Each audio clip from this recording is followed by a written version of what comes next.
Halo guys, Assalamualaikum warahmatullahi wabarakatuh. Welcome back to Rumput. Namanya mana nih kita kan? welcome dulu di Rumput. Baru balik lagi bersama gue Ica Wijaya. Gue Puput. Apa kabar semuanya? Iya. Ya Allah, minal aidin. Minal aidin. Minal aidin, wal faizin, mohon maaf lahir batin. Telat ya kita gak lama ya. Wajar guys, Iya, ya abis kan? pulang kampung. Kita ya kita lebih mendekatkan dulu pada keluarga. Karena kalau terlewat THR-nya juga kelewat guys. Iya bener, agak ribet soalnya keluarganya banyak. Jadi seminggu kita libur ya. Bener, apalagi yang Betawi punya gaya ya mantap. kan. 7 deret rumah salamin dulu semua. Biar cair guys. Oke. Akhirnya saya berdua guys. Saya nggak sendirian hari ini. Iya benar. Ada Ayang Embet. Mau bahas apa? Kira-kira malam ini? Let it go, let it go, can't hold back anymore. Oh iya, loading gue lah. Frozen ya? Iya. Oh iya benar.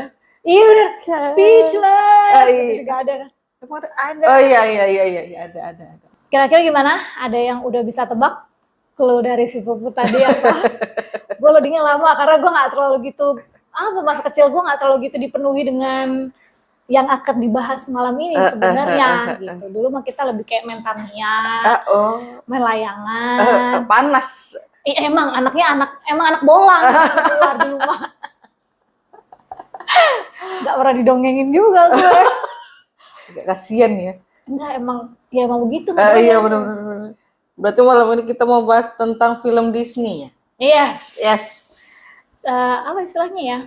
Bukan cewek, apa ya? Enggak sosok juga sih. Princess. Iya benar. Princess dengan gaun-gaun. That's why I wear purple color hair. Ada artinya di bawah? Iya benar. Berarti malam ini kita mau bahas tentang princess, tapi bukan ngomongin soal happy ending. Ya, bukan sesuai dengan apa yang udah kemas. Yang udah dikemas di Disney seramah mungkin. Karena yang memang cocok untuk anak-anak. Yes. Kita lagi mau ungkap kebenaran. Kenyataan di balik. Enggak, kayaknya ini agak dramatis ya. Iya, kenapa sih begitu? Kan bukan kriminal ini. Mau ngebahas tentang kisah nyatanya katanya. Yang ternyata lebih mengerikan. Bukan lebih mengerikan.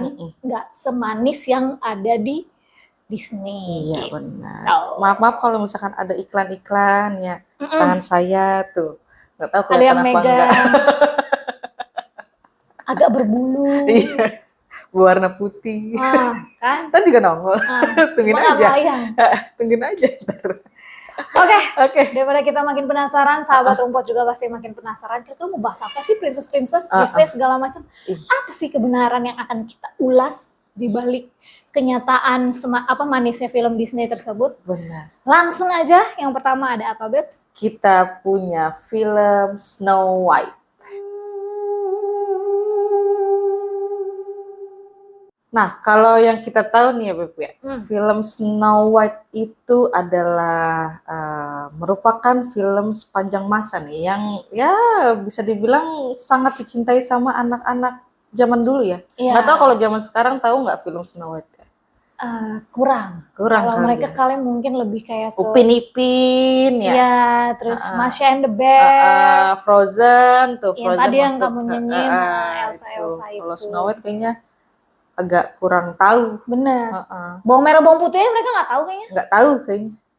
Nah, jadi ceritanya nih alkisah hidup seorang putri. Yes. Putri Ayu ini. Ini putri salju. Putu Ayu ini. Enak dong. Tahu nggak lu?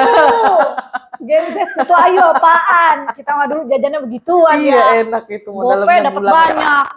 Iya. Oke, lanjut. Lanjut. Nah, jadi ceritanya Putri Salju ini nih, yang masih muda, masih cantik, itu ternyata menjadi objek kecemburuan si ibu tirinya. Yang nggak tahu diceritain ya. Yang berambisi menjadi wanita paling cantik di muka bumi. Nah, jadi setiap harinya tuh ibunya tuh selalu berkaca nih, Beb. Dia punya kaca yang ajaib gitu, yang bisa ngomong. Jadi setiap hari dia ngomong, siapakah wanita yang tercantik di muka bumi ini? Nah, ngomong tuh ke kacanya. kasihan nggak ya teman? Kasihan, iya. Nah, terus kacanya ngomong lah, wanita paling cantik di muka bumi ini adalah sang ratu. Karena waktu itu Putri Salju belum ada. Benar. Semakin berjalannya waktu, tiba-tiba ada seorang raja dan ratu memiliki anak nih. Akhirnya lahirlah tuh Putri Salju. Udah kayak gitu, nggak lama langsunglah si ratunya itu nanya lagi ke cerminnya. Siapakah wanita yang paling cantik di muka bumi ini? Dijawablah tuh sama cerminnya, kalau wanita paling cantik itu ya itu Putri Salju. Oh, udah ada saingannya. Udah ada saingannya, begitu. Nah, ternyata si Putri Salju ini kan punya ayah, ya kan, raja. Dan ternyata ibunya meninggal. Dan ternyata rajanya itu nikah nih sama yang ratu yang punya cermin itu. Aduh. Nah, karena si sang ratu ini tahu nih kalau Putri Salju itu mengalahkan kecantikannya, akhirnya si ratu ini tuh murka, marah, terus memerintahkan seorang, ya bisa dibilang ajudan ya, atau pengawal ya, buat menghabisi si Putri Salju. Dibawa dah tuh si Putri Salju ke sebuah hutan. Karena si ratu bilang, bunuh Putri Salju dan bawa jantung, terus bawa paru-parunya ke depan saya, buat ngebuktiin gitu ya, kalau emang Putri Salju itu mati. Gitu. Nah, karena si pengawalnya ini nggak tega, si pengawalnya itu nyuruh buat Putri Salju pergilah gitu jauh dari istana. Terus dia ngasih tahu kalau misalkan sang ratu ini mau ngebunuh Putri Salju. Si pengawal itu ngasih tahu tuh ke Putri Saljunya ya. Dan akhirnya si pengawal itu memburu rusa atau ya bisa dibilang babi atau apalah yang ada di situ buat dibawa ke sang ratu. Ya seakan-akan biar ini aku bawa nih jantungnya, kayak gitu, dibohongin. Saat si Putri Salju ini ke hutan nih, dia nemuin salah satu gubuk. Gubuk kecil, kotor kayak gitu. Dia masuk deh tuh ke gubuknya. Dia ngeliat pas masuk, oh kotor banget gubuknya. Terus ada kasur-kasur mini, ada 7 gitu. Dibersihin lah tuh sama dia, dibantuin sama hewan-hewan yang ada di hutan. Dan di situ kan dia, di dalam filmnya itu Putri Salju itu bisa ngomong sama hewan ceritanya. Iya, katanya. Animal communicator ya. Apa sih kalau zaman sekarang tuh? Iya, animal communicator. Iya, yang bisa ngomong sama hewan. Zaman dulu ternyata udah ada kayaknya. Udah ada ternyata ya. Nah, akhirnya si Putri Salju itu beberes sampai bersih, terus dia capek, tidurlah dia di tempat tidurnya si, ya kalau kita lihat sih tempat tidur kurcaci. Iya, kecil gitu ya tidur aja. Udah tidur, akhirnya kurcaci itu datang pulang ke rumahnya, ke gubuknya. Ngeliat dong, lah ini siapa, kok ada cewek cakep, putih, cantik gitu-gitu kan. Dibangunin lah tuh sama si kurcaci. Terus Putri Saljunya bilang dia nggak sengaja masuk ke situ, dia ngeliat tempatnya berantakan, dia rapihin, dia bersihin. Terus dia izin istirahat, akhirnya sama 7 kurcaci itu diizinin. Nah, langsung lah tuh ya. Udah tuh dia tinggal di gubuk sama 7 kurcaci. Kita balik nih ke si sang pemburu. Si sang pemburu ini datang nih ke istana. Terus dia langsung bawa nih jantung sama paru-parunya si binatang itu yang dipikirnya putri salju. Nah terus nggak lama kemudian si sang ratu ini minta juru masak istana itu untuk memasak terus merebus terus dijadiin sop buat dimakan oleh sang ratu. Oke. Karena dia pikir ya gue ngerasa ya udah nih mati loh putri salju, gue udah nggak ada Mungkin dia saingan pikir lagi. dengan dia bisa makan organ dalamnya si Snow White, jadi cantikannya bertambah kali ke dia. Bisa gitu. jadi. Nah terus udah lahap dia makan. Beberapa hari kemudian ratu berkaca lagi. Nanya lagi sama kacanya. Wahai kaca ajaib, siapakah wanita paling cantik di dunia? Dan ternyata si kaca ajaib itu jawab, putri salju yang paling cantik di muka bumi ini. Ketahuan deh. Nah ketahuan deh tuh, ternyata putri salju masih hidup. Nah abis itu ternyata dicarilah tuh sama si sang ratu. Di mana nih putri salju? Gituin kan. Langsung lah tuh dia turun sendiri langsung mencari putri salju ada di mana. Dan si ratu jahat ini mencoba membunuh putri salju sampai 3 kali, Beb. Ketemu dia akhirnya putri salju. Ketemu. Yang pertama itu dia berpura-pura jadi penjual korset. Astagfirullah. Penjual korset dia pertama. Cicilannya. Dia datang ke gubuk, kalau misalkan zaman dulu kan putri-putri pada pakai korset gitu kan biar tegak gitu. Dinawarin korset, terus dia nawarin buat dipakein, akhirnya dipakein tapi sama dia tuh diikat kenceng gitu. Sampai si putri salju nggak bisa napas. Akhirnya diikat kenceng karena nggak bisa napas, putri salju pingsan lah. Oke. Dan untungnya 7 kurcaci itu datang tepat waktu dan dia ngegunting tuh korsetnya, dan akhirnya putri salju selamat bisa napas lagi ya. Nah karena si ratu ini tahu putri salju masih hidup, akhirnya dia mencoba lagi. Cara kedua? Cara kedua itu menjual sisir. Sisir. Dan ternyata sisirnya udah ada racunnya. Dia nawarin sisir sama putri salju, diterima sama putri salju, dipakai lah tuh set, gak lama pingsan. Ini antara pinter apa bagaimana sih putri salju? Nggak tahu, dia kayaknya ini deh, agak-agak on deh. Dikasih apa aja diterima loh, padahal orang yang gak dikenal.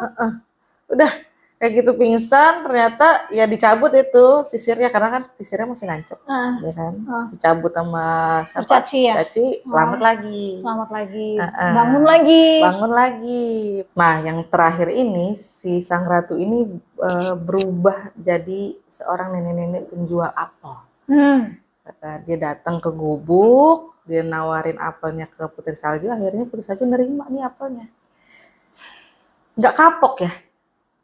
Udah 2 kali lo mau mati. Mungkin karena kan putri salju baik. Iya kan. Dia ini nggak pernah berpikir negatif kepada orang. Dia percaya terus. Hatinya lembut ya, namanya juga princess lah ya. Iya benar. Benar sih. Oke lanjut. Nah terus diterimalah tuh apelnya. Ternyata apelnya itu apel beracun. Allah. Dimakan lah. Krek kayaknya. Masih makan pingsan. Nggak tahu pingsan, nggak tahu mati. Yang kali ini udah berhasil. Nggak bangun-bangun tuh putri salju. Nah terus karena panik nih 7 kurcaci datang buat coba nyelamatin, ternyata nggak bisa udah. Dan akhirnya si para kurcaci ini ngebawa tubuhnya putri salju ke dalam peti kaca. Nggak tega kali. Nggak tega.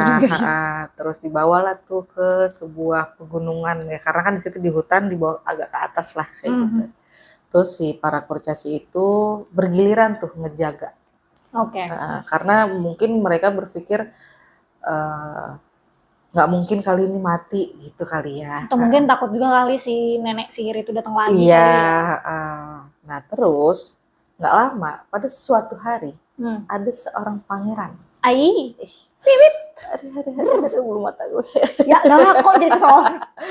Ada seorang pangeran datang nih, Beb. Ah, Terus dia ngeliat ada seorang putri yang ada di dalam peti kaca. Itu cantik kayak banget. akuarium gitu ya? Iya, Oh, oke. cantik banget. Dan si pangeran itu tadinya mau ngebawa putri itu ke kerajaan. Tapi awalnya para kurcaci ini istilahnya nggak ngizinin lah kayak gitu Gitu kan. ya. Tapi setelah berunding terus-terusan akhirnya kurcaci itu setuju buat putri salju dibawa. Oke. Saat peti kacanya si putri salju itu diangkat, angkat nih, set. Salah satu pengawal kerajaan itu kesandung, Beb. Ya, Yang ngebuat peti kaca itu terjatuh. tuh, kedebuk. Dan karena guncangannya yang hebat tuh, yang jatuh, itu ngebuat apel yang ada di badannya putri salju itu keluar. Ternyata itu apel tuh kesangkut. Oh, nyangkut di sokin, Nyangkut di sini, di ya Allah, gue mau waktu tenggorokan. kecil ketulangan, dia kapelan. Pelan, Ada lagi. dinyangkut nih, gak tahu nih. Kayak Allah. gimana, kok gitu kan. Oh gitu mah, nggak temenan sama gue sih, waktu gitu gue geblok doang. Biar keluar. Gitu Kan jadinya. kalau kamu kena buk, langsung. Ya nggak pakai lu tidur lama-lama di peti itulah udah. Oke, lanjut ya. Lanjut. Dan akhirnya si putri salju ngelihat pangeran, jatuh cinta, ya kan, karena mungkin dia mikir karena dia udah nyelamatin dirinya. Akhirnya mereka jatuh cinta, terus memutuskan untuk menikah. Nah, kalau di film Snow White and the Seven Dwarfs itu, 7 kurcaci itu ngejar si ratu jahat itu sampai ke sebuah jurang untuk balas dendam karena udah mencelakai si putri salju. Terus akhirnya si ratu itu jatuh lah ke jurang, udah tewas lah gitu. Itu versi di film ya. Tapi beda nih. Ada versi dari Grimm namanya. Dia menyebutkan bahwa sang ratu ini jadi diundang untuk menghadiri pesta pernikahan putri salju dan pangeran. Oke. Nah, mau tahu nggak nih yang menyeramkannya itu di mana? Di mana coba? Jadi si sang ratu ini nih, ini kan dia kan ibu tirinya putri salju kan, ya kan. Terus dia itu ternyata pas datang ke acara pernikahannya putri salju sama pangeran, dia itu ternyata dihukum ya. Oh. Pas acara pernikahan. Oke. Dia Dihukum apa itu disuruh memakai sepasang sepatu besi yang udah dipanasin pakai bara api. Dan si ratu itu dipaksa buat menari sampai jatuh terus meninggal. Nah, seperti yang kita tahu nih ya, kalau di versi Disney itu saat itu usia putri salju itu 14 tahun. Tapi ternyata di versinya Grimm ini si putri salju itu umurnya 7 tahun. Ya, masih kecil. Si SD. Makanya udah nikah. Makanya kan ya kalau zaman dulu nggak mikir. Tapi nggak SD juga kali, Beb, SMP. Ya makanya terlepas dari mau berapa tahunnya si putri salju itu ya seharusnya nih pernikahannya itu yang nggak diperbolehkan karena kan dia masih terlalu dini ya. 14 tahun aja nggak boleh, 7 tahun aja nggak boleh gitu kan. 7 tahun guys. Makanya. SD-nya berarti baru kelas 2, kelas 3, coy. Tapi serem juga ya balas dendamnya putri salju ya.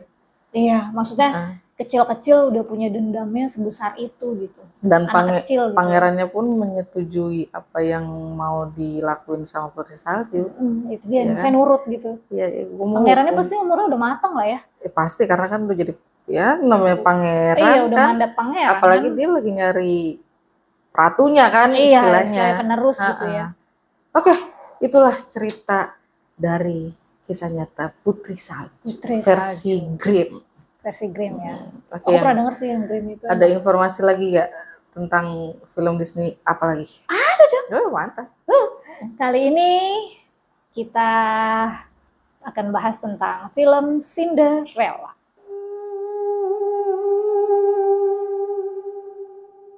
Oke, sahabat rumput semua pasti nggak asing lagi nih dengar kata Cinderella. Karena memang film ini ya aku cukup tahu nih tentang film ini, pernah ngeliat tapi memang balik lagi nggak pernah didongengin beneran, dan tidur nggak pernah. didongengin begini-beginian gitu. Apalagi dari Disney ini udah berhasil banget mengemas seindah mungkin, semanis mungkin film-film yang mereka buat ya. Pasti ya Disney selalu berhasil. Good job, keren.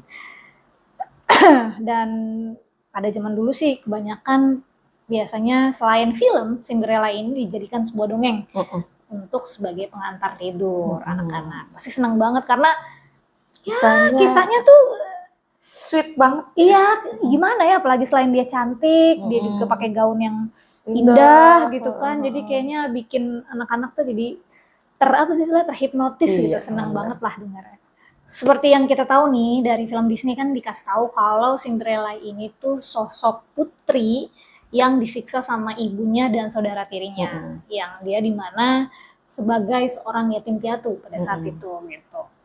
Dan pada suatu hari nih, tiba-tiba ada seorang pangeran nih yang mengirimkan sebuah undangan guys untuk semua gadis-gadis yang ada di desa itu untuk menghadiri pesta yang dia buat. Alasannya karena si pangeran ini mau cari pendamping, cari jodoh. Lu kenapa keduluan lahirnya? Iya, coba kita. Kan gue ikut jadinya. Iya, bener. Akhirnya pada suatu hari si Cinderella ini pengen nih datang ke acara tersebut, ke undangan tersebut. Tapi ibu tirinya malah nyuruh si Cinderella ini untuk diem aja di rumah udah. Beberes deh lo, gitu loh. Seperti yang kita tahu juga Cinderella ini kan kayak apa ya, kalau film cerita rakyat tuh kayak Upik Abu. Iya. Dia dijadiin pembantu sama ibu tiri dan saudari tirinya gitu. Selain itu yang kita tahu juga Cinderella ini punya seorang ibu peri. Ya enggak? Yang dimana memang dikenal dari dulu tuh kayaknya ibu peri ini tuh sosok yang selalu bisa mengabulkan sebuah permintaan, melindungi si Cinderella ini, mewujudkan segala keinginan dia untuk jadi kenyataan.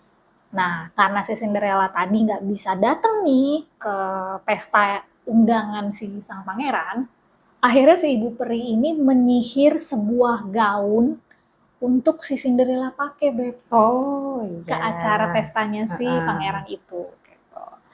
Dan sebagai kendaraannya, si peri ini menyihir sebuah buah labu. Sebuah labu, guys ya, buah untuk jadi transportasi atau kereta, ya istilahnya kereta. Kayak kereta kencana ya? Iya, kayak kereta kencana gitu, guys. Cakep lah gitu lah ya kalian. Bentuknya labu. Bentuknya labu. Tapi ada syaratnya.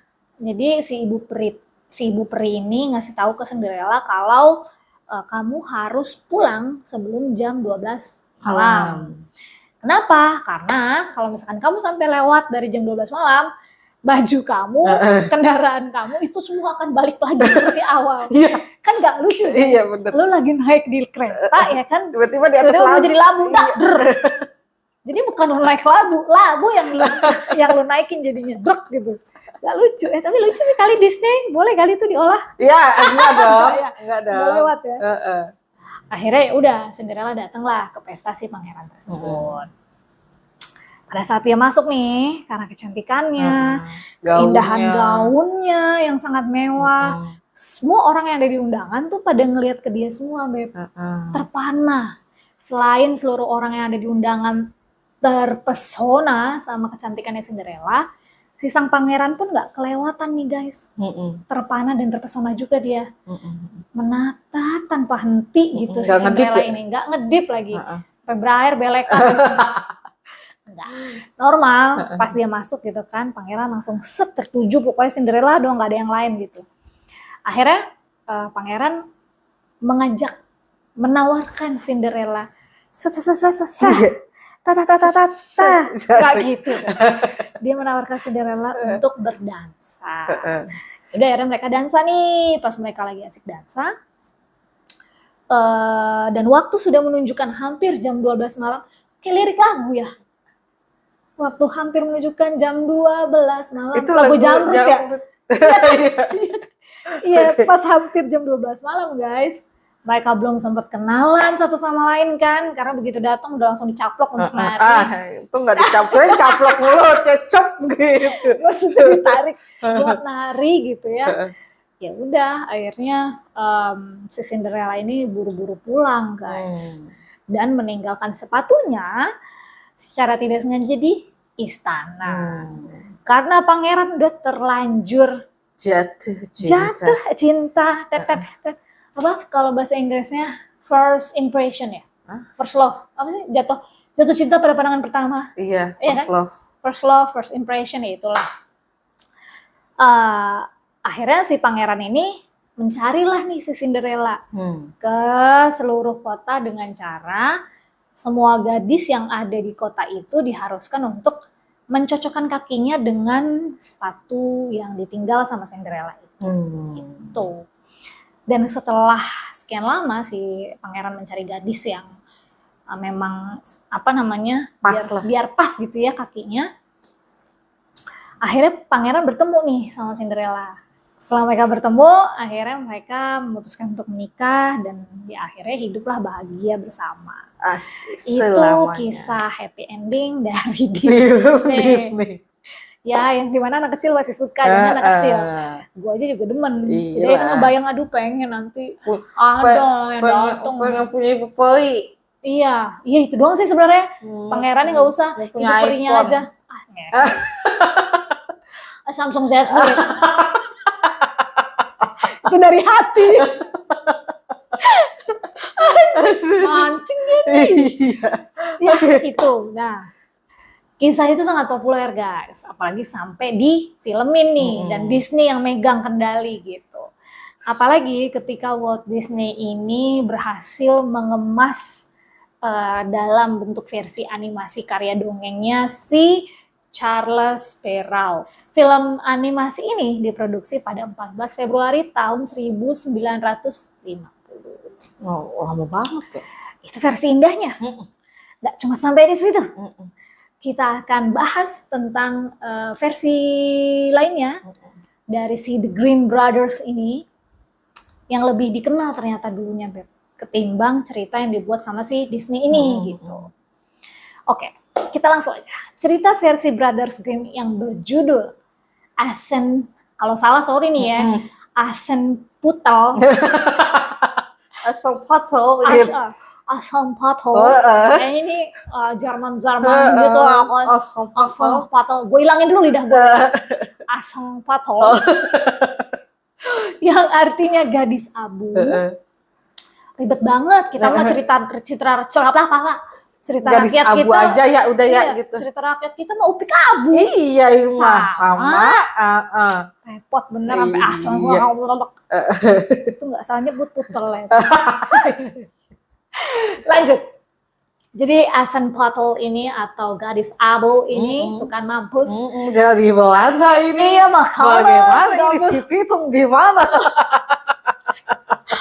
Ya kan? Nggak menjadi ke Belanda. Solo ya. Ini adalah kisah Cinderella guys. Yang sebenarnya dan sangat jauh berbeda dengan cerita yang diangkat Walt Disney. Cerita yang satu ini jauh lebih mengerikan. Lalu aksennya kenapa begitu? Iya. Ceritanya ini jauh lebih mengerikan guys. Yang kalau difilmin penontonnya tuh harus berusia 21 tahun ke atas. Aku belum tuh? boleh. Aku 14 tahun. Oke lanjut. Kamu aku bantuin bohongin banget. Iya. Membantuinnya susah. Oke lanjut. Ya kalau di film ini pokoknya ceritanya mengerikan banget dan penonton itu harus berusia 21 tahun ke atas. Kenapa? Karena di dalamnya itu banyak adegan sadis, Beb. Kekerasan. Iya, kekerasan, iya pastinya. Yang nggak boleh dikonsumsi sama anak-anak. Jadi perbedaannya adalah tentang seorang gadis bernama Cinderella ini, saat itu dia ini menjadi piatu, guys. Karena ibunya... Kalau ini piatu ya? Iya, kalau ini piatu. Kalau di Disney ya tim piatu, dia nggak punya siapa-siapa gitu. Jadi jadi ibunya ini meninggal dunia, guys. guys. Dan ayahnya ini mencoba untuk menikahi seorang wanita yang ternyata sudah memiliki Anak juga. seorang anak, nggak seorang, dua orang Dua. anak gitu. Yang dimaksudkannya si ayahnya ini untuk jadi teman penghibur dukanya si Cinderella ini. Gitu. Nah, karena ayahnya udah ngeliat nih betapa malesnya kedua anak tirinya ini, nggak mau kerja, maunya males-malesan, nggak mau beresin rumah. Tapi karena si ayah ini udah terlanjur jatuh cinta sama paras cantiknya si ibu tiri, ya udah akhirnya Diemin aja gitu. Ya dia menikah aja udah gitu, emang dasar laki. Nah, dua anak tirinya ini juga memiliki paras yang ya lumayan cantik lah, karena ibunya cantik masa anaknya jelek kan nggak mungkin. Iya benar. Hanya saja kecantikannya ini beda sama si Cinderella. Karena si kedua saudari tirinya ini itu pandai dandan, Beb. Jadi cantiknya cantik make up. Kalau si Cinderella natural, iya, alami. Maka dari itulah Cinderella ini disebut sebagai Aschenputtel atau gadis abu. Putih abu. Iya, karena memang dia nggak dandan, ya udah cantiknya begitu aja. Apalagi suka di ini ya, apa dapur, kena iya, debu. Maksudnya kan, gitu guys, gitu loh ya kan abu jadinya kan. Ya, areng. Gitu. Gitu maksudnya.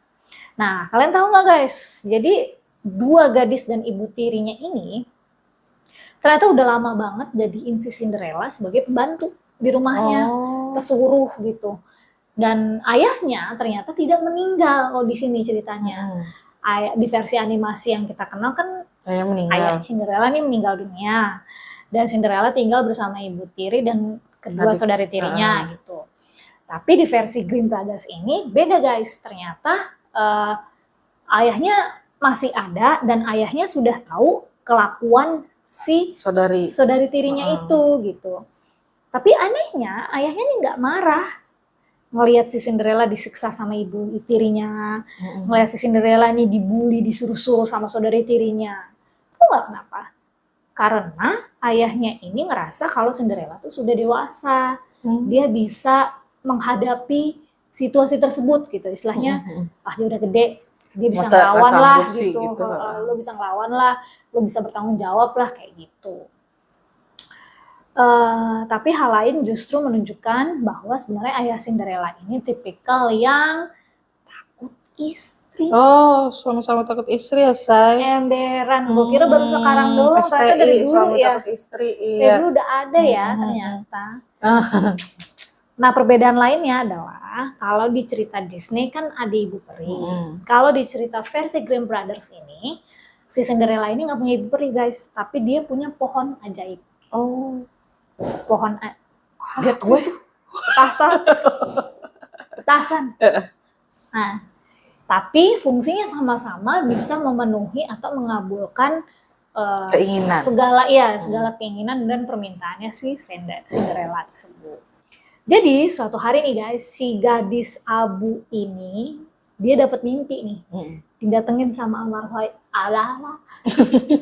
almarhumah ibunya nih, Beb. Kalau ibunya ini di mimpi minta untuk ditanemin sebuah pohon hazel di samping kuburannya. Unik ya mimpinya. Yang ternyata nantinya pohon inilah yang menjadi reinkarnasi dari si almarhumah ibunya. Gitu. Jadi ketika sang ayah mau berangkat keluar kota nih guys, si ayah ini manggil nih 3 anaknya. ABC, ya kan? C-nya kan Cinderella. Iya benar. AB-nya kan nggak tahu. Jadi ABC. Anak bangke. Sama Cinderella gitu. Nanti bangke. Cinderella gitu. Iya, Cinderella C-nya kan. Pinter ya. Padahal ini aja loh. Panggil nih, ABC, ya kan? Gitu. Sini, ayah mau pergi nih keluar kota. Mau oleh-oleh apa? iPhone. Samsung Z Flip ya. Lagi. Aduh, jadi kepikiran. Terus ya udah, akhirnya si 2 saudara tirinya ini minta lah nih baju mewah, terus perhiasan kayak gitu sama alat-alat make up. Sedangkan si Cinderella ini dengan gampangnya hanya minta untuk dibelikan pohon hazel. Jadi dia mau ngabulin permintaan ibunya di mimpi gitu. Sepulang dari luar kota, si ayah ini, ayah Cinderella ini bener-bener pulang bawa perhiasan untuk kedua anak tirinya dan satu pohon hazel guys untuk si Cinderella. Gitu loh, dikabulin benar. Nah, akhirnya pohon inilah yang ditanam Cinderella sesuai dengan mimpinya di samping kuburan ibunya gitu. Nah, sejak saat itu dia pandailah nih merawat pohon itu dengan baik. Terus dia nggak sendirian, dia merawatnya ini dibantu sama para merpatinya. Jadi kan di Cinderella ini kan temenannya sama merpati kan. Iya. Ada tikus.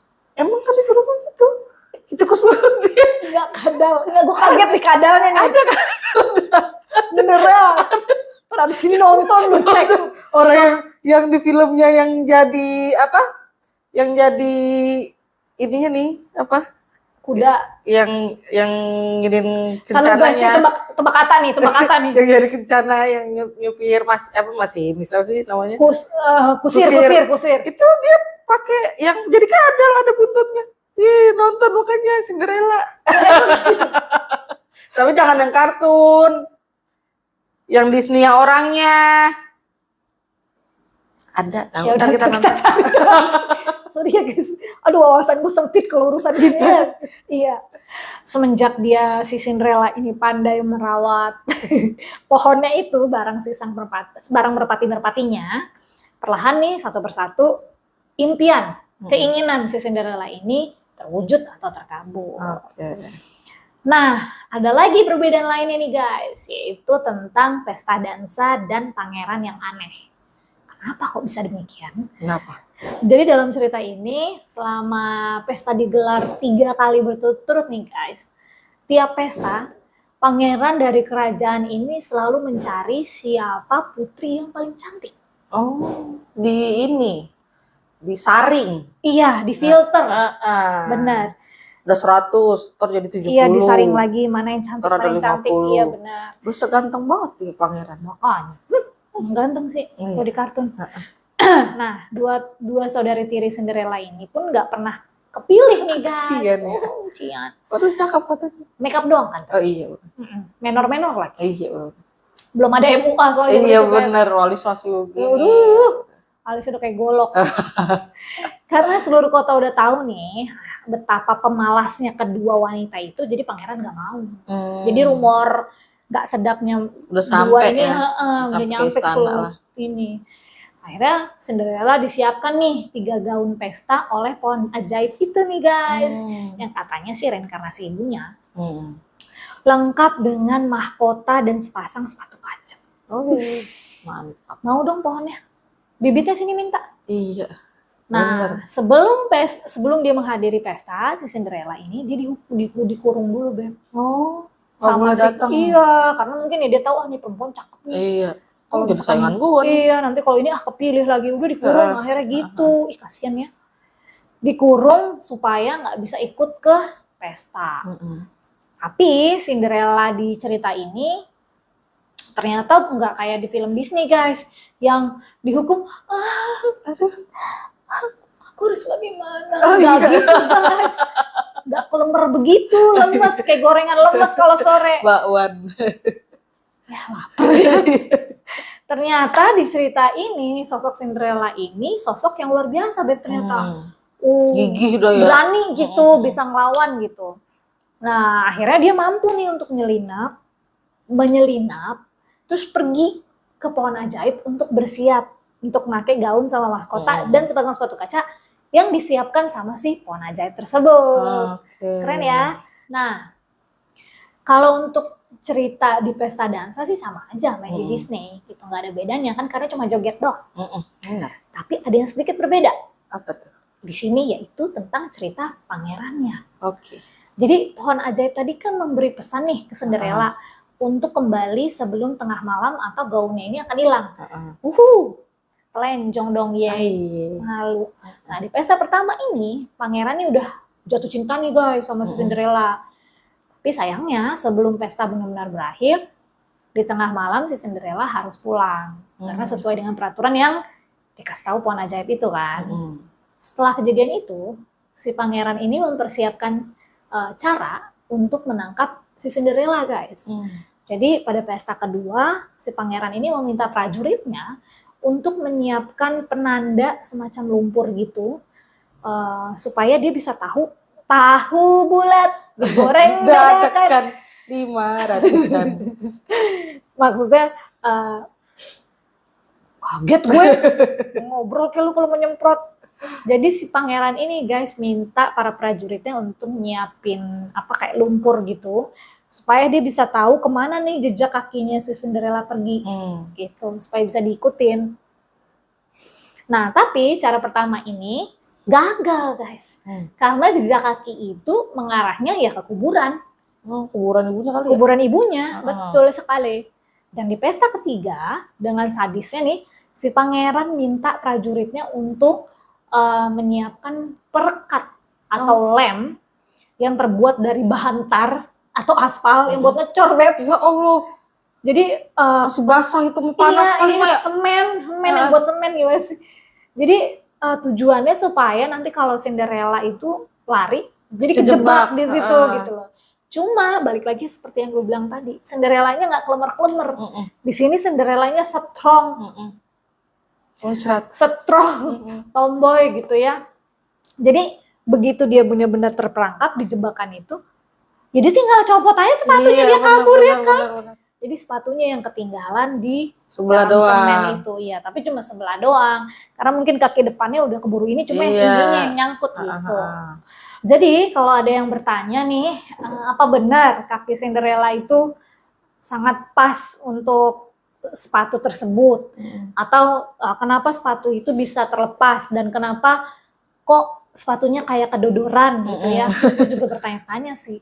Masa ya seisi desa isinya cuma 3 orang perempuan itu doang kan? Jawabannya guys, ternyata di cerita asli ini si pangeran ini yang memang sebenarnya licik. Sepatunya nggak bisa lepas karena dia keperangkap di perekat tadi, ya kan? Coran lu bayangin kakinya kagak nempel. Kalau kagak ada perekat mah kagak nyangkut itu sepatu. Kagak, dia mah lewat udah pergi pulang ke emaknya. Bener. Nggak ada dong cerita. Iya bener. Nah perbedaan yang terakhir, adanya adegan berdarah-darah. Nah ini nih yang seru nih. Jadi di cerita ini akhirnya pangeran ini sama prajuritnya bawa sepatu kaca itu ke seluruh kota untuk mencari siapa sih yang punya. Ica. Nggak mau kegedean. Apa kekecilan malah? Kegedean ya. Nah yang jadi pertanyaan, apa iya cuma Cinderella doang yang muat kakinya? Iya. Kan banyak di seluruh kota pasti gadis-gadis mau cantik mau kagak ya nggak? Ternyata nggak begitu ceritanya guys. Jadi lewat pencarian tertentu nih, jadi benar sudah difilter dulu nih sama si pangeran. Kan tadi jebakan pertama udah ketahuan nih kalau jejak kaki arahnya ke kuburan. Akhirnya si pangeran sama prajuritnya ini nyari, ya udah ngikutin arah jejak kaki itu ke arah kuburan tersebut gitu. Karena berita itu sampai ya kayak sayembara, nyampe lah nih di kuping ibu tirinya si Cinderella ini. Akhirnya ibu tiri Cinderella ini cari tahu nih berapa sih ukuran sepatunya gitu. Karena yang dia tahu kalau sepatu yang dibawanya ini ternyata hanya sebelah kanan kan. Dan sayangnya ukuran sepatu tersebut nggak muat sama kaki kedua anaknya. Gitu. Akhirnya karena si ibu tiri ini terlalu ambisius, ya kan, mau jadi ratu, mau jadi orang kaya lah ya, pokoknya mau jadi salah satu seorang keluarga kerajaan gitulah ya. Akhirnya tega banget nih si ibu, emang gila, dia motong jari kaki milik salah satu anaknya supaya muat, yang satunya lagi yang dipotong tumitnya, Beb. Tumitnya? Ini belakang. Iya. Gila ya. Ih. Kalau jari kaki ya oke lah, masih lah dipotong gitu ya. Udah biasa kalau tumit kan jadi kayak harus dipapas gitu ya. Ih, Aduh. gila ya. Orang gila Gila ibu banget. PA. Ibu. Ya udah nih guys, akhirnya pas pangeran datang, dua saudari tirinya si Cinderella ini ya make lah tuh, nyobain lah tuh sepatu kaca. Muat guys, pas gitu kan. Tapi tiba-tiba Cinderella muncul dari persembunyiannya dan dia menawarkan diri gitu ya untuk ikutan nyoba sepatu itu gitu. Dan akhirnya udah pangeran pun mempersilahkan. Karena kan dia nggak milih-milih. Bener, akhirnya pangeran pun mempersilahkan untuk si Cinderella nyobain sepatunya gitu kan. Dan ternyata muat guys, iyalah kan punya dia, ya kan. Nah karena kaki kedua saudari tirinya juga muat dengan sepatu tadi, akhirnya si Cinderella ini membuktikan kepemilikannya dengan menunjukkan sepatu sepatu yang sebelahnya lagi, kan tadi sebelah kanan, yang sebelah kiri gitu. Terus tiba-tiba saudara tirinya ini teriak, Beb, kamu mencuri sepatu itu ya dari kami, dari kita, kata dia. Itu kan sepatu kita, kata saudara tirinya gitu. Dengan tegas dan berani Cinderella jawab, oke, fine. Kayak gitu sih. Baiklah, kalau memang pasangan sepatu kaca ini milikmu, kenapa tidak kamu pakai saja sebelahnya? Mampus. Mampus. Atau kau juga akan menuduh aku yang mencuri jari kaki sebelahmu juga tumitmu. Itu kena mental guys. Kalau zaman sekarang mah itu mah savage. Cuaks. Cuaks. Hah. Ya udah pasti gituin kena mental, akhirnya terdiamlah dua saudari tirinya ini. Ya karena mereka nggak mau untuk kakinya dipotong lagi jarinya sebelah sama tumitnya cocot lagi sebelah. Cocot. Gitu lagi sebelah, ya kan sakit banget. Ya udah akhirnya sang pangeran ini meminta Cinderella untuk will you marry me? Coba Ica kapan digituin? Ayo dong. Mana sih jawabannya? Akhirnya tanpa ragu ya Cinderella menerimalah lamaran itu. Dan dalam pernikahan si Cinderella ini guys, si saudari tirinya Beb sama ibunya datang ke pernikahan si Cinderella, gitu ya, ke istana. Nah, ketika mau masuk ke istana, si ibu tiri sama saudari tirinya disambut nih sama merpatinya si Cinderella. Nah, salah satu saudara tirinya itu matanya dipatok guys sama burung merpatinya sampai luka, sampai ya mungkin berdarah ya. Iya berdarah lah pasti, Cak, pakai ditanya. Setelah menghadiri pernikahan si Cinderella, pada saat lagi arah keluar, salah satu saudari tirinya nih matanya kan mungkin tadi sebelah kiri yang dipatuk. Pas keluar yang kanan lagi guys dipatuk. Jadi dia dua-duanya buta dong. Itu matanya. Ya Allah, sian amat. Dua-duanya guys, dua saudarinya ternyata bukan salah satu doang. Ya Allah. Dua-duanya matanya dipatuk. Pertama masuk kiri, pas keluar kanan. Akhirnya buta. Iya kayak Hidayah ya. Akhirnya buta lah tuh dia berdua. Akhirnya ya udah ibu tiri sama si anak-anaknya ini, si saudari tirinya si Cinderella ini jadi pengemis buta deh hingga sisa hidupnya. Ya Allah. Mengerikan tapi sepadan sih sama apa yang dia lakuin. Kalau dibikinin film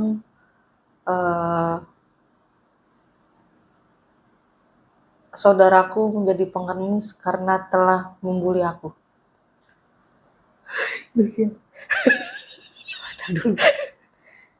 Give me a time. Hidayah. Sinetron Indosiar ya, judulnya nggak gitu. Mungkin judulnya ini seru nih.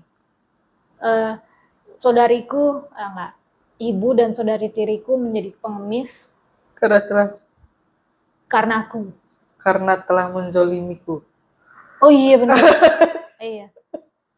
Kisah ibu tiri dan kisah ibu dan saudari tiri yang menzolimi anaknya. Berakhir menjadi pengemis. Buta di seumur hidupnya. Panjang.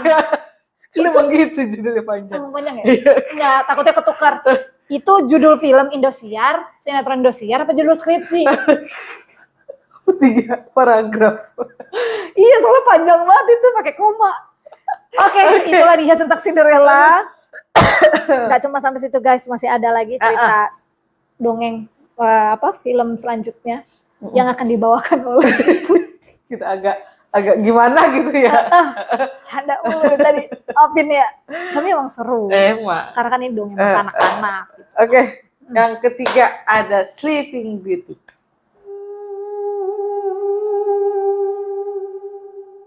Oke, kalian pasti udah nggak asing nih sama film The Sleeping Beauty. Aku agak asing. Agak asing ya? Agak asing. Aku tahu. Kalau Beauty and the Beast aku tahu. Oh, ini Sleeping Beauty yang putih tidur. Bedanya dia sama Snow White apa?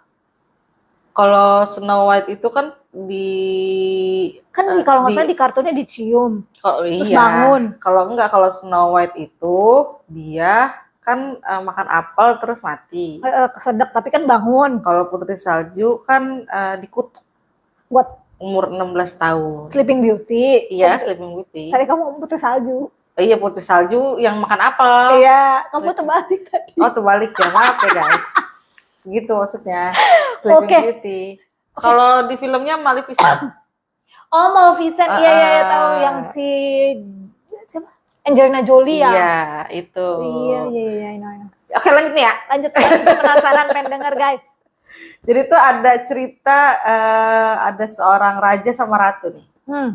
Yang dikaruniai seorang anak yang cantik jelita. Namanya Aurora. Ya. Ini aura-auran. Auran, iya benar. Aura-auran. Nah, jadi pas kelahiran anaknya itu, sang raja sama ratu ini ngebuat pesta nih, buat merayakan kelahiran anak. Oke.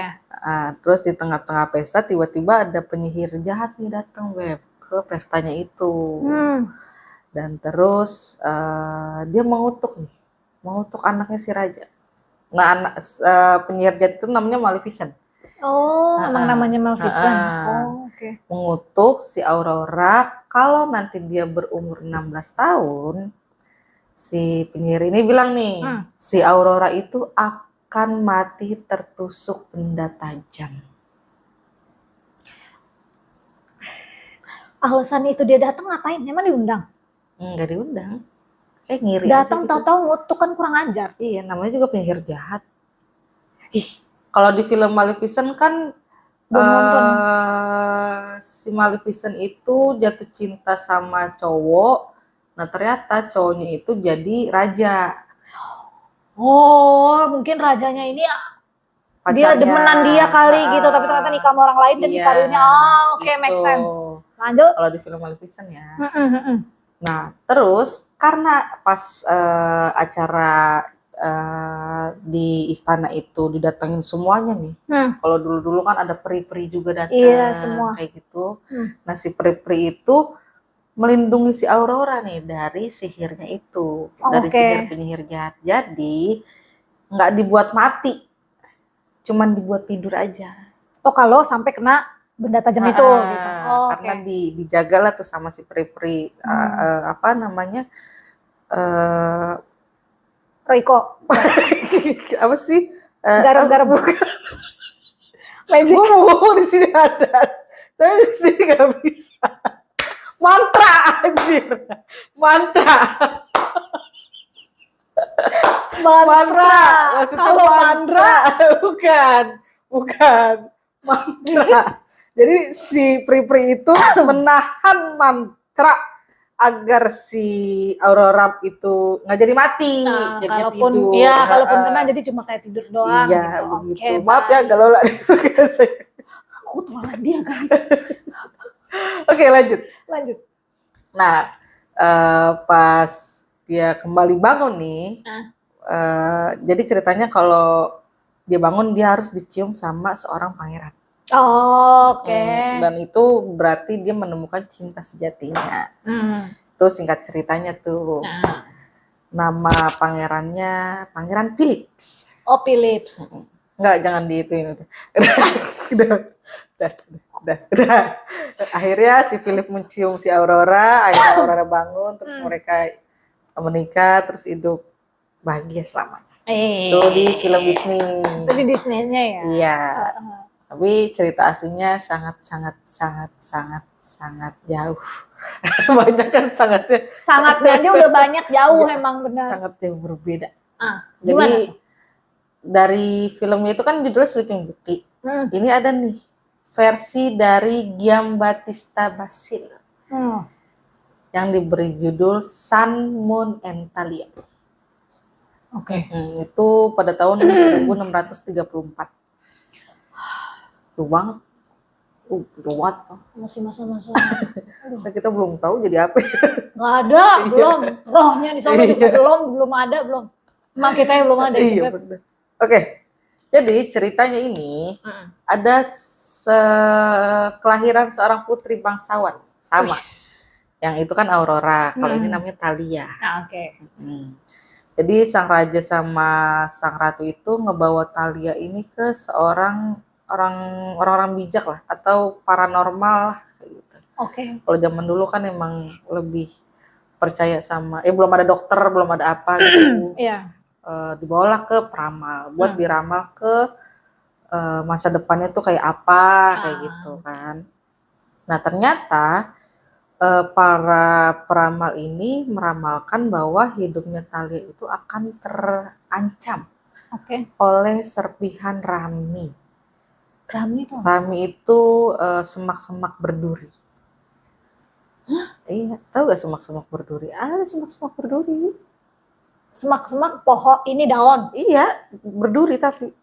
Oh. Yang berduri yang tinggi tapi lidah ada buaya. duri. Bukan dong. Antajem. Semak-semak, tahu semak? Ntar ada fotonya gue kasih tahu ya. Okay.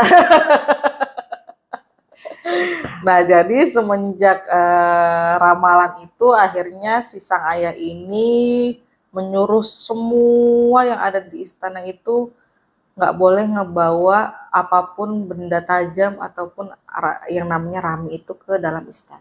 Oke. Mau ada bunga mawar kan ada durinya nggak boleh. Pokoknya nggak yang ada benda-benda tajam lah nggak boleh. Oke. Nah, bertahun-tahun kemudian nih, si Thalia itu tiba-tiba udah dewasa nih ya, ngelihat seorang wanita tua sedang memutar gulungan rami. Ntar gue cerita itu apaan. Nah, dia bertanya nih sama si wanita itu, boleh nggak ya aku nyobain mesinnya? Kayak gitu. Oke. Nah, terus si wanita tua itu mengizinkan nih si Thalia untuk mencoba gulungan rami itu.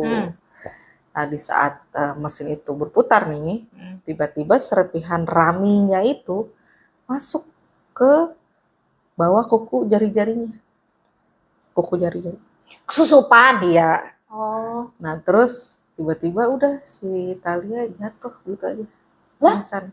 Ya kan kemasukan itu. Nggak bisa kan dia. Dia udah umur 16 tahun tuh. Pas begitu.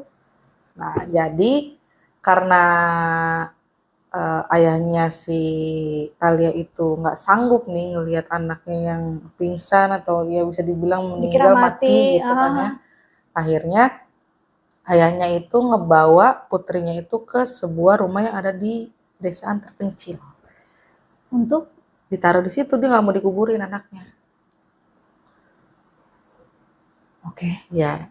Kayak gitu. Nyampe kok. Nyampe kan? Nyampe. Ya kan namanya orang tua ya, anak satu-satunya. Gak tega. Karena dia mikir kan cuman tidur doang bukan mati. Oh iya. Iya kan? Nah, terus udahlah dia didudukin di atas kursi, dilapisin sama sebuah kain, ditutup badannya gitu. Oh, jadi natural aja gitu ya, kayak lagi tidur biasa gitu. Oke, baik. Nah, abis itu si raja itu ninggalin deh tuh mayat si Thalia. Kan belum mati. Tubuh. Jangan tapi kan nggak tahu dia mati apa enggak.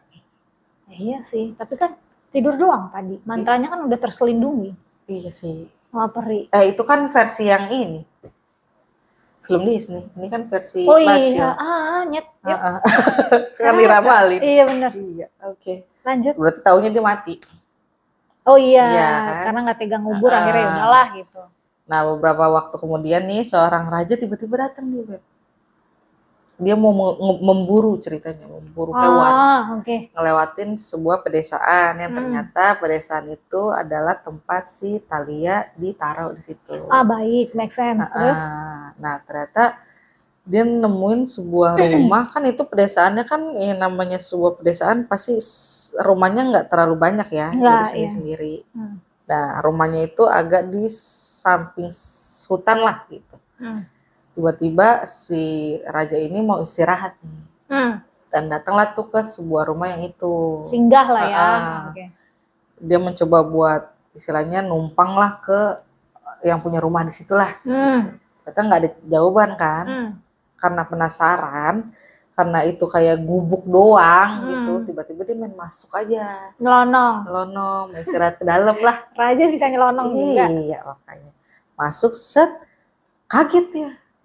Kok ngeliat ada cewek cakep lagi tidur. Oh iya benar. Dia datang ke gubuk si itu. Iya, dia ternyata datangnya ke gubuknya si Thalia. Oke. Nah, dia coba nih ngebangunin, bangun gitu. Dia mau izin kali buat istirahat di situ. Numpang gitu ya. Numpang, tau-taunya nggak bangun nih. Terus si sang raja itu tiba-tiba ngangkat badannya si Thalia. Buat mindahin ke kasur. Karena mungkin dipikirnya pingsan kali ya, buat taruh di situ. Oh iya, baik, iya oke. Baik kali niatnya. Tapi ternyata enggak. Terus? Dia malah memperkosa si Thalia. Bus. Raja kelakuannya parah banget ya. Najis di. Gak boleh gitu ya. Oke, lanjut aja ya. Gak sadar. Goblok dah. Tolol nih ceritanya. Nah, langsung si raja itu abis berhubungan badan sama Thalia, dia pulang tuh gitu aja. Allah. Terus untuk sementara waktu si sang raja itu nggak memikirkan tentang kejadian apa yang udah dilakuin ke Thalia. Nah, selama 9 bulan nih, si raja itu nggak tahu kalau ternyata si Thalia itu hamil karena perbuatan si sang raja. Dokter. Mantap. Dan ternyata Thalia itu melahirkan. Udah bangun? Belum. Aneh kan? Taruh. Nih ada buffering di sini. Iya. Bingung kan? Gimana caranya orang yang katanya mati, dia kan bisa kayak mati suri ya? Iya, dia bisa bisa hamil terus dia bisa ngelahirin 2 anak sekaligus, kembar, laki sama cewek. Wow. Nggak hamil kan kudu makan ya? Iya. Kan ini masih mungkin dirawat juga kali sama peri-perinya. Oh iya kali. Di luar nalar gua, guys. Iya, makanya. Lanjut aja ya. Karena ya itu si penulis nggak ngasih tahu kenapa kok bisa lahiran gitu. Iya, orang tidur bisa hamil terus lahiran gitu. Jelas ya? Gitu penulisnya. Ya dia juga bingung kali ngeblank di situ. Iya, ya udahlah, ya udah skip kata dia kayak gitu. Skip. Gue lanjut aja gitu kan. Nah, setelah bayi itu lahir nih, ada nih 2 peri muncul untuk membantu ngerawat si anak-anaknya Thalia. Make sense. Berarti benar dirawat sama peri. Terus para peri itu coba nih buat ngebantu si bayi itu untuk nyusu ke emaknya. Oke. Angkat gitu buat nyusu. Tapi pas nyoba buat ngangkat kayak gitu, si anak-anaknya Thalia ini malah ngisep jarinya si Thalia. Oh, yang kesusupan. Iya, diisep tuh kenceng banget sampai serpihan raminya itu keluar, Beb. Ternyata yang nyelamatin Thalia itu anaknya. Nah, pas keluar akhirnya Thalia tiba-tiba bangun gitu. Terus ya kaget dia jet lag dong dia. Gue di mana nih? Iya. Anak siapa? Jet lag dong. Itu kan, iya kan? Tiba-tiba dia didatengin anak bayi 2 kan, bingung. Ya udahlah, mau nggak mau ya mungkin si perinya nyeritain itu anaknya dia, ya udahlah di susuin sama si Thalia. Nah, habis itu nih pada suatu hari si raja itu tiba-tiba keinget nih sama si Thalia. Terus dia pengen ngunjungin si Thalia ke gubuknya itu. Hmm. Nah, habis itu datanglah tuh si raja ke gubuknya. Terus dia kaget nih, kok lu sadar gitu? Bilang, kamu kemarin lu Nggak kemarin dong. 9 9 bulan, bulan. lama bener. Lu sadar gak gue pakai? Gitu, maksudnya gitu kali ya. Di, kok kamu bangun gitu? Kamu siapa? Gitu kata si Thalia. Terus dia si rajanya bingung, si Thalia punya 2 anak. Kayak gitu kan. Terus akhirnya si raja mungkin karena ngelihat Thalia ya udah bangun, cantik, kayak gitu kan. Ngeliat anak-anaknya juga mungkin mirip sama rajanya gitu kan. Akhirnya si raja itu cerita apa yang udah diperbuat ke si Thalia. Marah. Akhirnya, nah tapi bukannya marah. Si Thalia malah justru jatuh cinta nih sama si sang raja. Dia udah Tapi yang marah aja bohong. Oh iya sih. Ya nggak sih? Coba sama petani sih itu. Iya marah sih. Nah terus si raja ini akhirnya pergi lagi nih. Tapi dia janji sama Thalia buat ngebawa Thalia ke istana.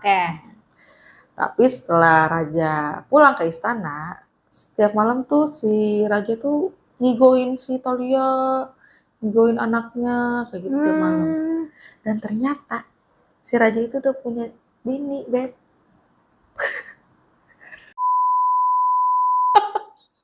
Kelakuanmu itu loh, Mas. Kok koyong ngono? Udah punya bini. Allah. Bisa dong. Ya bininya lu nyebut nama siapa?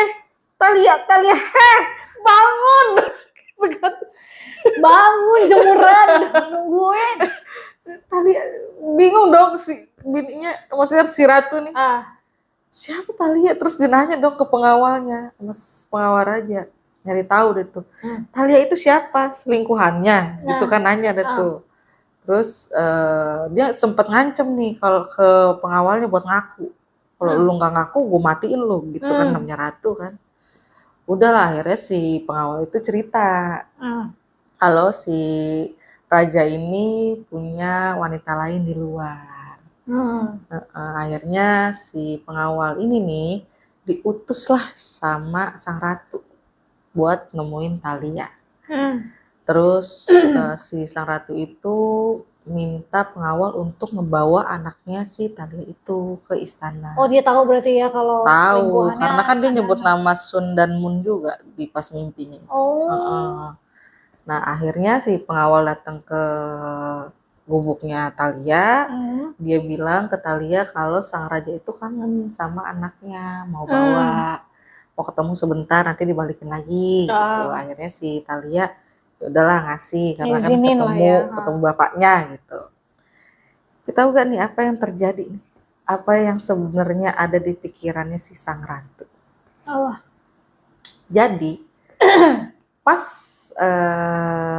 pengawalnya itu ngebawa anaknya si Thalia, si sang ratu itu ngasih anaknya Thalia itu ke juru masaknya buat dimasak. Buat dibunuh, buat dipotong-potong anaknya, buat dijadiin hidangan yang lezat buat suaminya. Gila lu. Gini gue yang jadi ratu. Tapi juru masaknya itu ya karena ngelihat anak bayi lucu kembar lagi kan nggak tega. Akhirnya dibawa pulang ke rumahnya.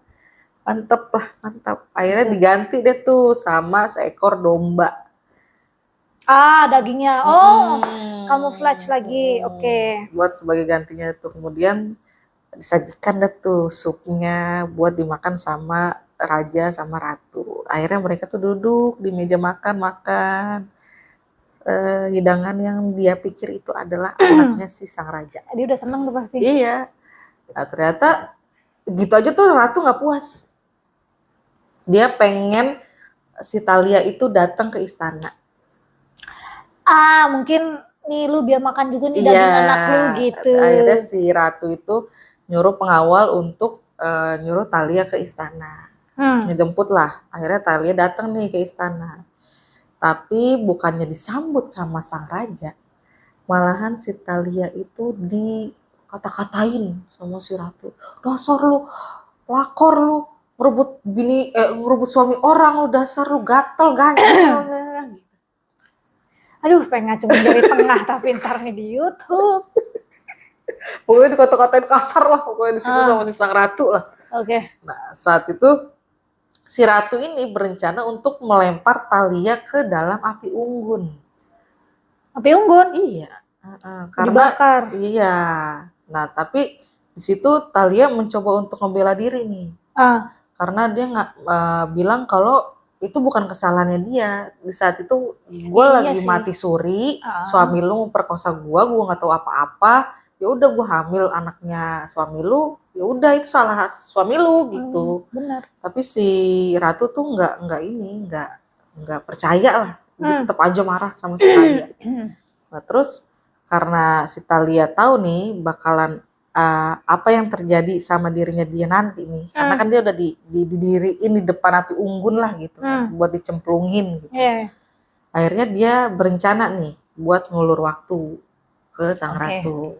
Terus dia nanya nih sama si ratu, apakah saya bisa melepaskan pakaian saya sebelum saya dilemparkan ke dalam api unggun? Karena di gaunnya itu tuh ada ditutupin sama emas, mutiara kayak gitu. Nah, karena mungkin ratu mikir, oh sayang-sayang juga ya, gaunnya bagus. Iya, bisa buat dia gitu ya mikirnya. Oke, nggak apa-apa ya. Udah dilepasin itu satu-satu. Tapi si Thalia itu ngelepasinnya itu sama ngelakuin teriakan lah, seakan-akan dia kesakitan. Oh, sambil teriak. Gitu ya. Gitu. Ini perih Kayak gitulah. Dan akhirnya karena mungkin suaranya kenceng, raja ngedenger teriakannya si Thalia. Akhirnya dicari tahu udah tuh siapa tuh yang teriak. Dan tiba-tiba ya dia datang ke suara itu, dia nemuin si Thalia. Dan nemuin si istrinya itu. Yang lagi marah-marah sih sama Thalia. Dan akhirnya si ratu itu, si raja itu marah nih ke si sang ratu. Maksudnya apa gitu? Kamu ngapain kayak gini gitulah istilahnya. Kan karena posisi ratu itu lagi marah, akhirnya dia ngebongkar tuh ke si sang raja kalau dia bilang kamu itu udah makan anak kamu sendiri. Itu yang di meja makan itu adalah daging anak kamu. Gituin kata si sang ratu. Karena kesel dong. Dia panik. Langsung tuh si raja bilang, dasar kamu itu pembangkang. Istri durhaka. Gitu. Iyalah emosi. Kejahatan apa yang kamu buat? Gitu kata sang raja. Akhirnya karena si sang raja marah sama sang ratu, dia ngutus pengawal untuk melempar sang ratu. Ajudan yang ngasih tahu kalau raja selingkuh sama si juru masak. Juru masaknya nggak salah. Iya, tapi si juru masak ini tiba-tiba buka omongan. Oh bagus. Kalau misalkan anak-anaknya raja itu masih hidup, aman, iya.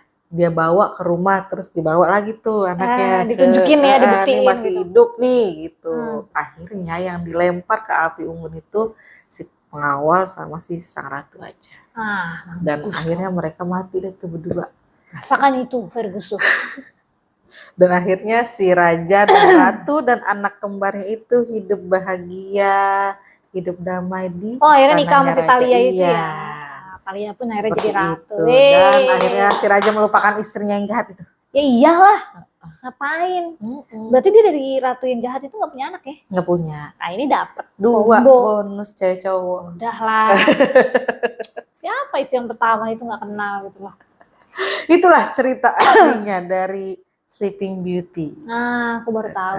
Ya Allah, Ca. Nonton makanya ntar filmnya Sleeping Beauty. Iya, ntar nonton. Cinderella tuh yang kadal. Iya, gue pengen buktiin kan bener ada kadal. Perasaan itu cuma burung, tupai. Kadal, ada kadal. Kadal. Ntar kita nonton. Udah lanjut nih. Gue bukan putri aja nggak mau sama kadal. Dia mau. Oke, itu tadi udah film yang ketiga. Sekarang kita akan ke film yang keempat. Ada Pocahontas. Untuk anak generasi 90-an pasti pada tahu dan suka sama film Pocahontas ini. Yap,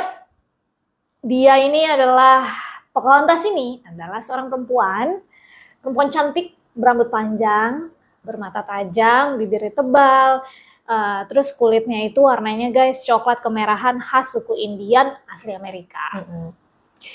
Di negeri dongeng, Pocahontas ini memiliki hati yang mulia, gitu ya, yang jatuh cinta kepada seorang pria pendatang asal Inggris yang bernama John Smith. Kekuatan cinta mereka ini, Beb, berhasil jadi jembatan antara suku Indian dan penjajah kulit putih yang ingin menguasai kekayaan alam desa Senacomoco. Ya, Senacomoco, negara bagian Virginia di Inggris, guys. Tapi semua itu hanyalah cerita karangan belaka untuk memperkaya daya hayal anak-anak, gitu. Nah, ditambah lagi Disney ini kan terkenal selalu menawarkan kisah-kisah yang indah and happy ending, ya kan? Tapi sayangnya fakta sejarah mencatat bahwa hidup Pocahontas ini nggak semanis seperti yang ada di dalam film. Pocahontas ini adalah nama panggilan yang berarti si tukang main. Perempuan Indian ini dinamai sebenarnya tuh namanya tuh Amonut. Iya, dia ini lahir pada tahun 1596. Yang dimana dalam suku Powhatan itu berarti sebagai anak bungsu. Gitu. Dia ini punya nama juga, dia juga punya nama pribadi nih guys. Namanya itu Matoaka. Ayahnya bernama Wahun Senaka yang menjabat sebagai kepala suku. Dan ibunya diduga sih katanya sudah meninggal Beb, pada saat melahirkan si Matoaka ini. Tapi ada juga beberapa cerita yang mengatakan bahwa kalau si Matoaka ini tuh ditinggal sama ibunya. Ibunya ini pergilah ke desa lain. Dan katanya si ibunya nikah lagi gitu. Pocahontas ini adalah anak yang tumbuh besar guys. Dengan penuh kasih sayang. Gak cuma dari ayahnya, tapi dari seluruh desa tuh menyayangi dia gitu loh. Karena dia kan anak kepala desa ya. Anak yang kepala suku. Dia banyak memiliki dia memiliki banyak kelebihan. Karena ya statusnya dia yang cukup tinggi juga karena bapaknya sebagai kepala desa. Kepala suku. Kepala desa. Karena statusnya cukup tinggi, ya bapaknya menjabat sebagai kepala suku dan Pocahontas ini yang berbeda lah dengan anak lainnya gitu. Si Pocahontas ini tuh dari kecil udah banyak belajar hal-hal baru, terus dia punya banyak kebebasan, nggak seperti anak lainnya, dan pada saat musim dingin dia boleh pakai jaket gitu, pakai jaket gitu. Kalau anak lainnya nggak boleh. Jadi emang cuma suku-suku tertinggi aja yang memiliki pakaian lengkap kayak gitu-gitu. Nah, pada saat tahun 1607 Inggris datang nih guys untuk ngejajah tanah airnya si Pocahontas ini. Pada saat itu Pocahontas baru berusia sekitar 11 tahun. Dan ya, hampir mirip nih dengan filmnya. Kalau bangsa Inggris ini datang ke sana untuk menguasai belahan dunia baru guys. Yang masih ya terbilang primitif lah dan belum terjamah sama yang namanya modernitas. Mereka nih bermukim di Jamestown, dekat sungai suku Powhatan yang jelas-jelas nggak bisa menerima keberadaan orang asing. Jadi suku Powhatan ini guys, mereka nih nggak bisa terima orang asing Beb. Yang datang dengan senapan dan tanpa permisi mau mengacak-ngacak tanah airnya mereka atau alamnya mereka gitu. Singkat ceritanya, Kapten John Smith ini ditangkap oleh kakak laki-lakinya si Pocahontas nih guys, yang bernama Opechancanough. Iya, Opechancanough. Pria kulit putih itu diarak guys keliling kampung sebelum kepalanya ini disajikan di atas dua buah batu yang tumpang tindih. Ngeri banget. Ya masih primitif ya kalau orang baru gitu-gitu pasti. Wah, makanan gitu kan. Nah saat itu guys, kepalanya nih hampir dipenggal sama bapaknya si Pocahontas, ya kan? Tapi karena ya itulah si Pocahontas kan berhati mulia, dia baik, dia suka cinta damai gitu ya. Akhirnya dia nggak pakai lama langsung lari, terus melindungi Smith dengan kepalanya dia. Oh, gitu loh, jadi ngehadang gitu. Jadi seolah-olah ya kalau lo menggal pala dia, berarti lo menggal pala anak lo juga gitu loh. Ya akhirnya ketua suku pun ya nggak berani lah buat mancung kepala anaknya ya kan. Seperti yang kita tahu, si Pocahontas ini kan anak kesayangannya dan anak kesayangan seluruh desa. Gitu. Nah uniknya saat itu Pocahontas nih hanya seorang gadis kecil yang lugu guys. Ya itu seperti yang gue bilang tadi, dia cinta damai, peace, love, and gold. Dia baru berusia 11 tahun, sedangkan si John Smith, bule Inggris yang dia selamatin itu udah berusia 27 tahun. Jadi jauh tuh jaraknya. 16 tahun. 27. Iya, sama 11 tahun. Oh bedanya, oh iya. Nggak ngitung aku menghitung ya? Enggak. Tadi mikir dia menghitung masih. Ya kan dengerin. Udah lanjut. Ayo lanjut. Tapi kala itu dia bukan seorang pedofil ya guys, karena meskipun mereka dekat, mereka tuh nggak pernah ada terlibat hubungan asmara apapun, ya karena usia yang terpaut jauh ini gitu.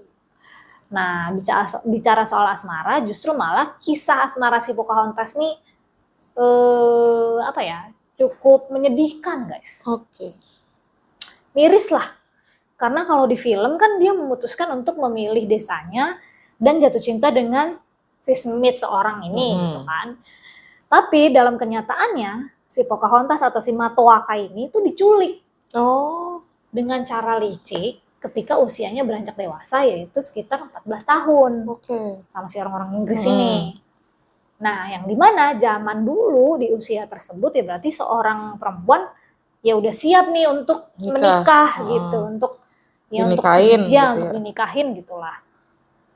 Sebelum diculik, Pocahontas ini sempat menikah dengan penjaga ayahnya yang bernama Kocoum. Iya Kocoum. Namun pada saat Powhatan menerima kabar kalau Pocahontas diculik, seketika pernikahan mereka langsung dianggap selesai. Oh. Karena jadi mungkin kalau di suku Powhatan nih, kalau lu nggak bisa jaga dia, ada kesalahan sedikit, ya udah lu kelar. Lu macam-macam lu putus. Mau itu kesalahannya dari lu ataupun dari luar, gitu. Karena dianggap nggak bisa bertanggung jawab gitulah. Dan ternyata penculik licik itu adalah Kapten Samuel Argall. Dia ini menculik Pocahontas setelah mengetahui kalau gadis itu adalah jantung hati sang ayah dan sukunya. Sengaja nih, istilahnya maskotnya nih yang diambil gitu. Argall ini akhirnya ngebujuk nih guys beberapa suku lain nih yang masih berkerabat sama si Powhatan, sukunya si Pocahontas. Salah satunya ada Patawomek. Saat itu mereka merancang, membuat strategi atau perangkap nih untuk membawa kabur si Pocahontas ini. Malangnya, walau sadar ada yang nggak beres nih pada saat si Pocahontas diajak berlayar, tapi akhirnya ya udah Pocahontas terjebak aja gitu, maksudnya pasrah aja kali mungkin ya gimana ya, anak cinta damai mana kepikiran aneh-aneh kan, dia ngira paling cuma diajak biasa berlayar gitu.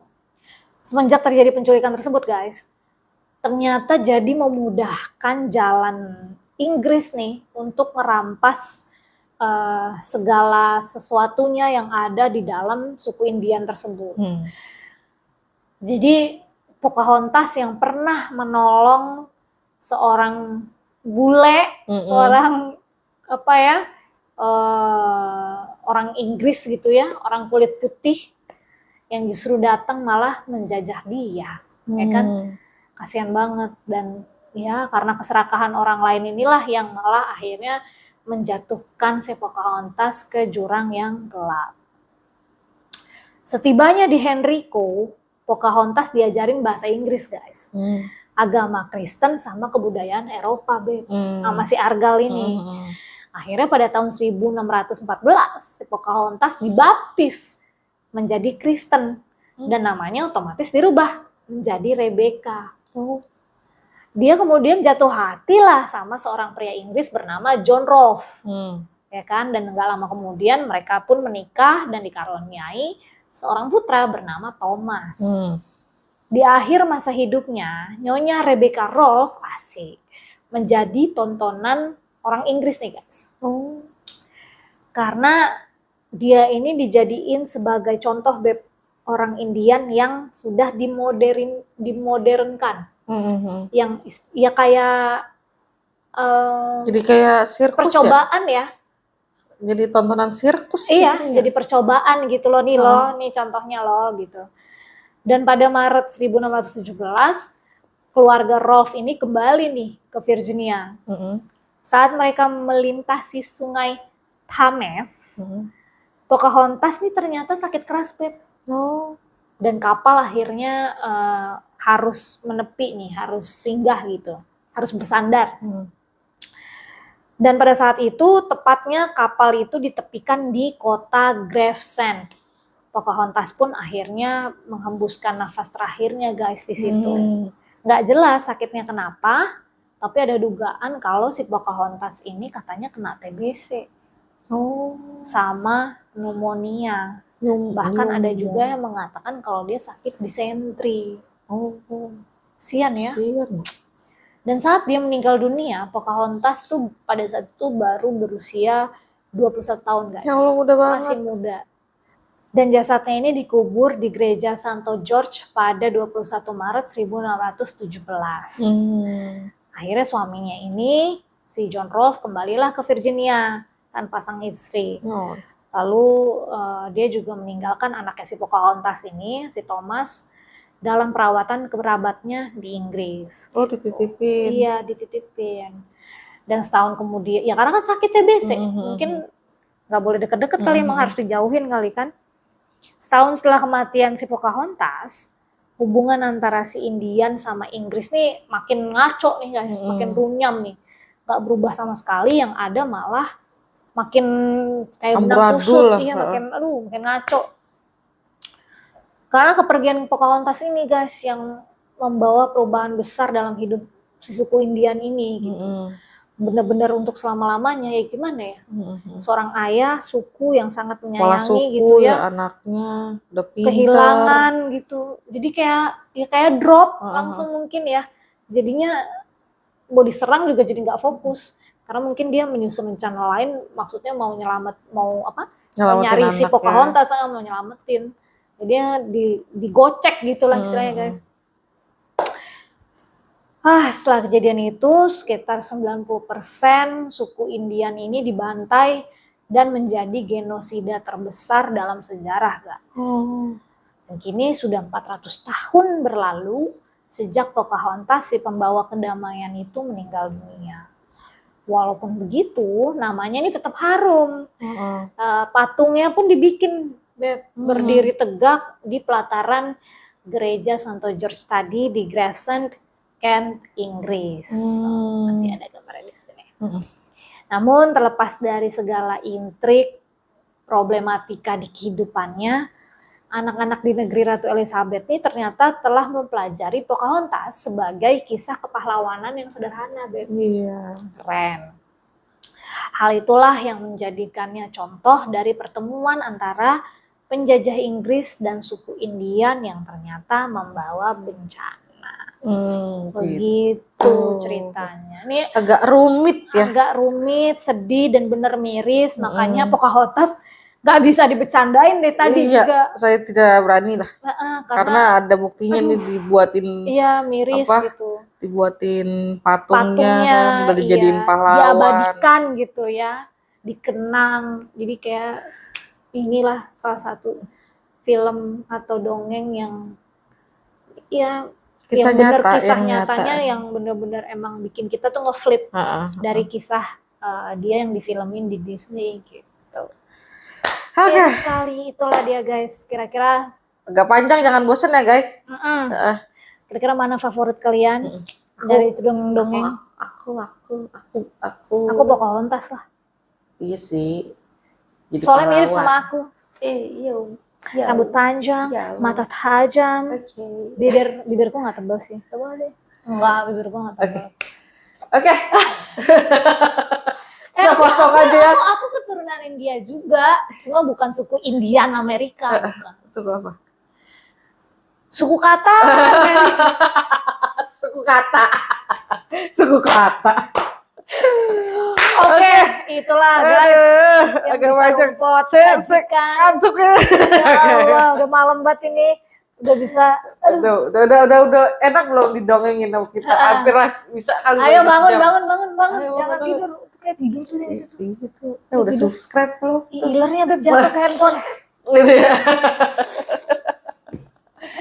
Oke. Oke guys, masih dengan giveaway yang sama kan? Bener, masih Kita lah. masih dikit Kita belum lagi nih. 1000 nih. Ayo dong, bantu dong 1000 dong. Ayo dong, dikit lagi dong. Masa nggak 1000? Bisa dong 1000. Ayo Bisa dong. dong. Jangan lupa lah, pokoknya di subscribe, makanya biar giveaway kita bisa kita kirim nih. Benar, kita nggak bisa ngasih clue soalnya surprise. Uh-uh. Ya nggak? Biar wah gitu. Iya.